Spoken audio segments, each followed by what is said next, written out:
Welcome to Samba Samba. Enjoy the video. In this video, I will show how to make bread masala. First, gather your ingredients. You'll need about 6 to 8 slices of bread, 1 medium onion, and 1 tomato. Also, prepare your spices like 1/2 teaspoon of turmeric and 1 teaspoon of chili powder.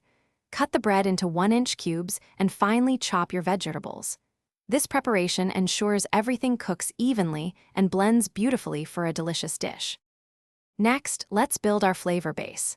Heat 2 tablespoons of oil in a pan over medium heat.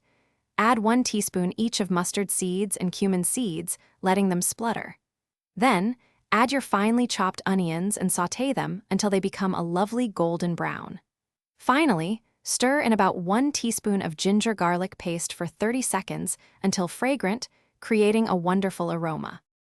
Now, it's time to introduce the vibrant flavors. Add your chopped tomatoes to the pan and cook them until they soften, releasing their juices. Stir in 1/2 teaspoon of turmeric, 1 teaspoon of chili powder, and salt to taste. Cook these spices for 1 to 2 minutes until they become fragrant.